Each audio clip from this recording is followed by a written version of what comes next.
the debut, the full-length debut, man, it's coming out in about 2 months or so. Cinco de Mayo, it's coming out. Dirt Rust Chaos, man. We call it Cinco de Rhino, but yeah. even better. Even better. Love it. Man, it's funky, it's psychedelic, it rocks. It's a great debut, man. It's been a fun road to get to this point for you, man. What does it mean to have Dirt Rust Chaos finally releasing to the public, and what does it say about you guys? We're proud of this one through and through. You know, everything about it. You know, we're every band, we've always been, sometimes to a fault, a little cocksure on our ability to play rock and roll. And I think you get humbled really quick when you go out in the scene, you start playing, and you work your craft. And this record, we made a bunch of EPs, a bunch of demos over the 3 years leading up to this, and there were moments on those things that we really loved, and I listen back to today occasionally and say, oh, that was actually fucking dope. And then there's moments that's like, oh, that fucking was not good. So this one, I feel like we found our songwriting, our chops are just like a lot tighter, and the ability to be heavy and riffy, but still catchy and accessible. Right. It's not easy, and that's something that I really love. Like, there's a lot of bands out there that can just shred face and are technically talented, but a good song is what pieces it all together. Mm-hmm. A great song. So we're really happy with the songs. I'm happy with what my voice is, as a tonally and just as a lyric writer, and what we're doing organically, like locally and regionally, and the work we put into it. Everyone says, "Oh, we're a DIY band." We really are. Like, I don't want a DIY sticker. I don't want to wave a flag for anybody. It's just it's out of necessity. Right. And there aren't a lot of rock bands out there. Not a lot of original rock bands that are doing something unique and different. I think our album, obviously, we tip our caps to some of our influences a little more directly in certain spots, but I think our sound is definitely our own, and I'm really proud of that. And we want to go out there and tour, man. We want to start like really grinding, and we do all the booking ourselves, other than promotion, because it's just a necessary beast having a PR even as an independent these days. We move records, we play really good rooms regularly, and we fill them, and we've done it by ourselves and with the help of our family, that like the people who love and support us, and the fans and the new people we get to meet. And we're ready we're patiently very ready to see if our shit really don't stink that badly out in the national market and hopefully the international market, and play for some real rock fans. Awesome, man. Bringing in Brett Robinson and Jason from obviously he's worked with Soundgarden, he's worked with the Ramones, Iggy. I mean, great resumes for both of these guys. What was it like working with them, and what do you think that they brought to the table to really add to the album? So Jason is a house engineer one of the house engineers at Barbershop, which is a top line studio in Jersey. It's an old gutted church. So Brett does a lot of production on top of the Avalanche stuff he does. So he knew us in our sound, and he was like, I'm telling you, this is the guy he will help us get the sounds we want, knowing he came from there. So it was a nice package deal. Brett actually was coaching other wannabe producers and one of his quote students approached us 2 years ago to help us put an EP out, and that chick bailed day two, realizing I think what went into production and what's it like when you're in a pre-production rehearsal space with four dudes with heavy opinions trying to make the best thing they can make. It can be tense. Yeah. And Brett filled in and was just I wasn't going to let you guys not make a record. I wasn't going to not help you, especially after you guys were kind of committed to that path. And as we worked together on that first project, we just became friends, and we have so many musical similarities but differences. And you ever meet someone who's so clearly just understands Oh yeah. what's important in life, and the things that matter, and the pursuit of your happiness while still being a good person to other people around you. Away from his abilities and his musicality, which he is very, very talented. He's just a Zen dude, and we trust and value his opinion greatly. We have the freedom to push back, saying, I don't agree, and that's really nice, having a fifth member of the band come in and tell you where your songs are strong, where your songs aren't, how they could be better, and then have an honest conversation about not only how to do it, but then doing it. And we're quirky dudes, but we work really fucking hard at this thing. So it's nice having someone who understands that and appreciates that and digs what we do. Like, when Brett looks over and says, "Dude, that was fucking," it's not like every take he's like, "That's great, guys, you're the best." Like, he pulled us in at the end of their sessions. It was the last day. It was 3 a.m. We finished tracking at the last backing vocal, and we're listening back, everyone's having a whiskey to celebrate. And he pulled us in, and he's like, "I think you guys really have something special with this record. Nice. Keep this one close to chest, and I think this can help get you where you guys want to go." And hearing that from a dude like him, it's dope. Awesome. Yeah, I mean, it turned out so musically diverse in a lot of ways, but still focused on one solid, sound at the same time. It's a really fun and interesting record to listen to, and I think fans are just going to freak when they hear, from the very beginning. It's going to be awesome. Thank you. Yeah, man, definitely. A lot of bands start, almost every band honestly starts, as a cover band at some point. But you guys formed as Easy Company 4 years ago, 5? So me and Bobby actually met in college, and then we were in a cover band together, playing frat parties and just getting losing shit and playing Born to Run and all those kinds of songs. And it was Bobby was a lot more ready to pursue music than I was. I was still real raw, so that was great for me to learn my chops. And then we graduated, and me and Bobby were sending samples back and forth and writing. And we knew the other guys weren't the guys that we had in the cover band to pursue originals with, and kind of just piece two friends together who lived in my hometown. Jax, I mean, you heard the record. He's a fucking monster on the drums. And we worked as Easy Company for 3 years, kind of figuring it out and sucking and then getting better and better and better. And with Death Rhino, the sound was just so different and so much better that it was we can't call this Easy Company. Okay. So where did Death Rhino come from? Because it's such a cool band name. I mean, it's awesome. So at what point do you go from Easy Company to Death Rhino? You heard the record, and if you heard an Easy Company badge on that record, I don't think it would make much sense. No. And as far as where Death Rhino came from, dude, we went through we were settled on 3 names before this. We have a few people who have seen us probably 30, 40 shows, and are our best friends, and I get to listen to the record, and we asked some of them for their feedback, and it was a little bit of balancing the uniqueness of the ability to go on Google and search something and have it be us, and it was balancing that with something that represented our music and our personalities. And I don't know. It was the hardest thing we ever did, was renaming the band.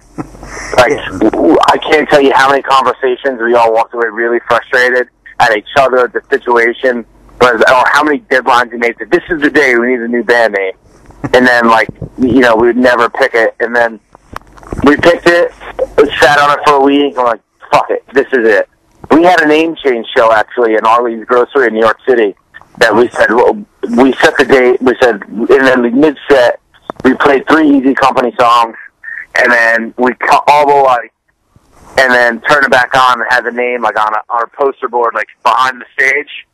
And so we needed a name by then because we billed it as the Easy Company Name Change Show. And I don't know. Yeah, but there was like, when you name it's the most insignificant, most important thing you've ever done for your band is naming it. You know. Yeah, I mean, thinking back to when I started our site, even that was the hardest thing, is coming up, what are we going to name this? And not too long ago, I actually found in, like, my filing cabinet the papers that had all of our brainstorming for what we were going to name what we do. And by far, I think we picked the best one, because there was some horrible stuff on there. So glad we didn't go with some of the names that we had thought of. I mean, it's the hardest thing to do, is come up with the name of something, because, you know, it's terrible. It has the stick. You know, what you choose is what it's going to be, like, forever. You know, it sucks. Dude, it's frustrating because we were so focused. The record was done at this point when we renamed it. We were still, you know, we knew we were going to change the name going into the record, so we didn't think it was an easy company record, but we didn't know what the name was while we were making it. Right. And it was kind of like, I didn't want to name the band just on the record, because hopefully this band lasts for many, many records, you know? Mm-hmm. You know, I don't want to think past tomorrow, because that's a toxic way of thinking, but, you know, I very seldom, we play a ton of shows. We've seen a ton of, you know, local regional bands. I don't see a lot of bands who do what we do and who chase it the way we chase it that aren't already professional. So, like, you know, we're all in this thing. Like, we're all in. And I wanted something that we'd be comfortable with 10 years from now. And Death Rhino's a little fucking weird, but it's also cool and different. It's like totally. And that's we played with this band Night Riots last night, who has this really big song on XM right now. They were the headliner. They're a pop act, but the folks at Webster love us as a local, so they offer us a lot of great shows. And the singer came over, was like, that name is perfect for you guys after I said. He's like, you guys killed it, and it's like, my bassist was like, yeah, dude, it's fucking different and it sticks out just like us. And, you know, that's our job as a band, is to be different and stick out in a good way. Right. Now, the album, you guys recorded this thing in 5 days. Was that tough to do? I mean, the songs we pre-production for 3 months. So we knew 2 guitars on a bass. The songs were written. None of the lyrics, about 50% of the lyrics were written. But we came in and tracked everything in 5 days. Okay. And then the chick who played piano is this really talented singer-songwriter from Boston. Her name is Sarah, but she goes by Annabelle Lee is her new stage name. Okay. And we added her into the mix because we knew we wanted the dynamic of keys, and none of us are really that good of key players to sit there and change sounds and approach the instrument in a couple different ways. Mm-hmm. So, yeah, everything, we tracked the drums in like a day and a half, then it was bass, and then it was guitar, and just like kind of intermittently doing guitars, bass, and vocals. And it was like 5 straight 14 to 18 hour days. Good God. It was awesome. It was a gutted out church on a lake in the summer, so it's like when you weren't tracking, you were on a deck, like, we all wore Hawaiian shirts and crazy hats because it kind of just lightens the mood of everything. Otherwise, you can get a little too hot and heavy into it, and it kind of starts negatively detracting from the work when you lose your original personality, which is for a little bit of goofballs. Right. Yeah, I mean, and plus, I mean, Hawaiian shirts and crazy, I mean, how can you just not have fun with that? I mean, you get stressed and you look up and see your buddy rocking out in a Hawaiian shirt or a crazy hat, and it's hard to stay pissed off and stressed out when it's that kind of environment.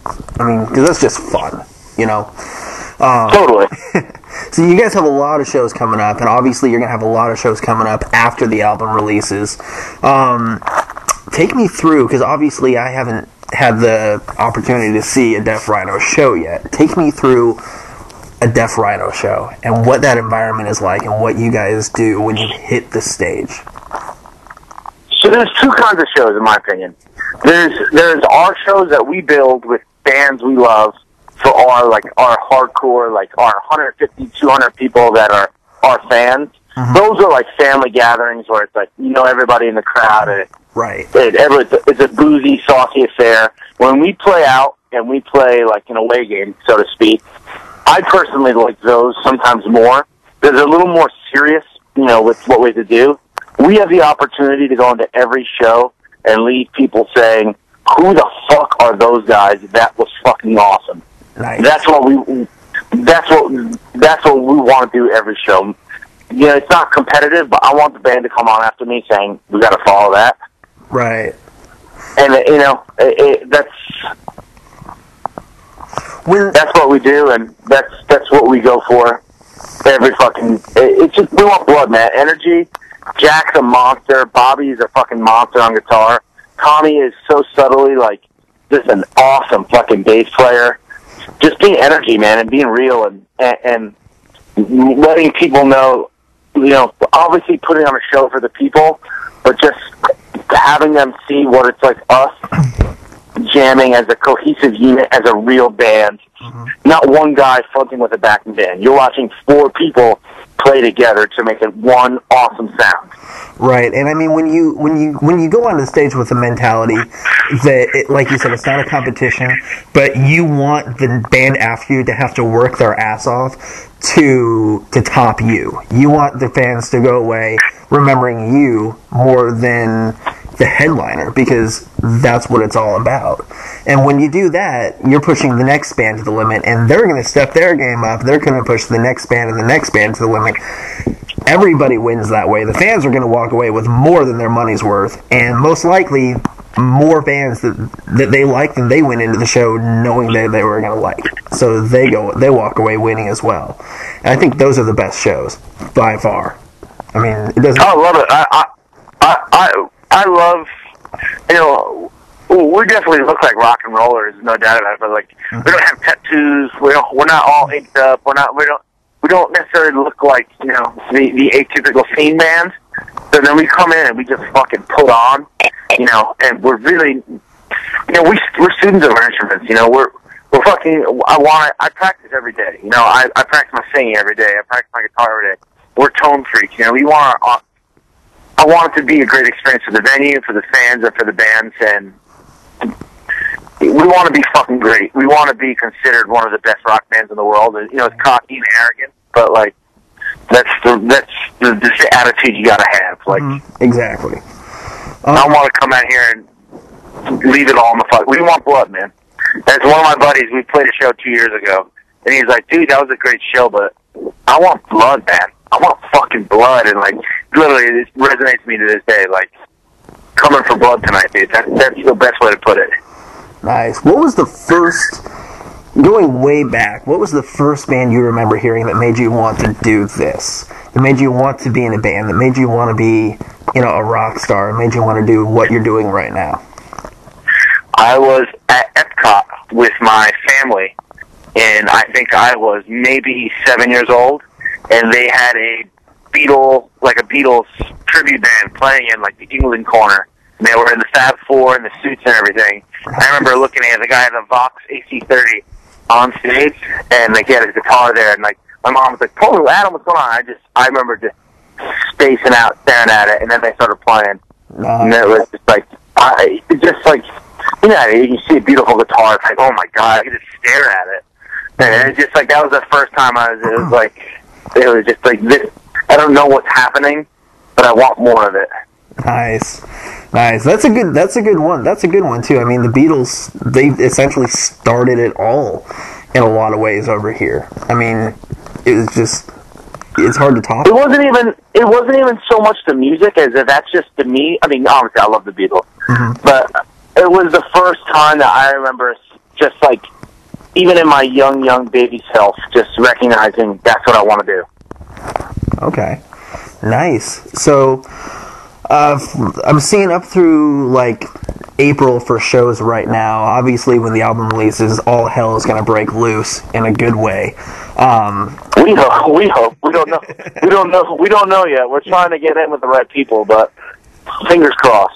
So what's the rest of 2015 looking like? Obviously, lots of album promotion, and then Cinco de Rhino, the album releases. What's 2015 looking like?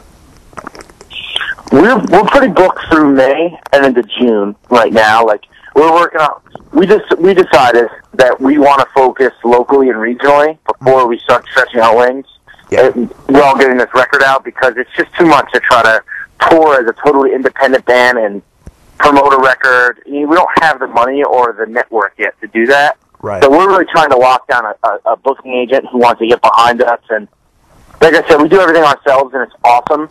There's only so many doors I can knock on to make shit happen for us. So once we get this record out and hopefully get some more positive feedback from, like, publications are reputable like yours, hopefully people will start taking us more than just a local band. And we want to move up in the world. I don't mind if I'm making, like, next to no money and going out and touring all the time. Like, that's where we want to be. Every time you kind of accomplish something in music. But I was talking to a dude from Night Riots who's had massive success this year with one song. Mm-hmm. And I was like, dude, congrats on the success, man. Like, how has it been? And he's like, dude, it's just like everything else. You get a taste, you just want more. The first time we're a local band, we sold out a club. It's like, all right, I want to do it again. Now I want to sell out the next big room. Now I want to go to another city and sell out that room. Now I want to go make, we already written 15 songs since we finished this record. Wow. And they're fucking tight, too. Like, we want to get back in the studio. We want to go play. Like, it's just about playing music. Hey, we want to do everything we fucking can to play as much as we can. We didn't have the opportunity to play festivals because we didn't have music out, and let's call our digital footprint was still very much that of a local band because we had no record or no press or no buzz about it. Right. But I'm hoping the latter half of 2015 and the success we see releasing the record will help us move up in the world a little bit. And we had like a bunch of people at the show last night reviewing the show, and we played out of our minds last night. So, it's just things like that. Just keep accruing shit like that and stay the course and do things we know are right for us musically and right for us professionally, playing the right shows with the right people. That's what we want. Awesome. Well, I mean, the new album is outstanding. I think there's no reason that they say this thing isn't going to blow up. I mean, Cinco de Mayo, May 5th, there's going to be dirt, there's going to be rust, there's going to be chaos everywhere. And it's going to be awesome, man. Dude, thanks for... All over her face. All over, man. It's going to be messy. It's going to be messy and glorious. Dude, thank you so much for chatting with me, man. I really fucking appreciate it. And thank you. And thank you for listening to the record and the feedback, and it just having this thing heard by people that's the goal. I just want someone to listen to it, and whether they fucking hate it or whether they love it, put it in your headphones or put it in your speakers and really listen to it. That's the hardest commodity to get out of anybody these days. That's any artist or anybody who sinks in and digs what we do and gives it an honest shot. That's the nicest, most considerate thing you can do, short of buying the record. And we really appreciate the fucking hell out of it.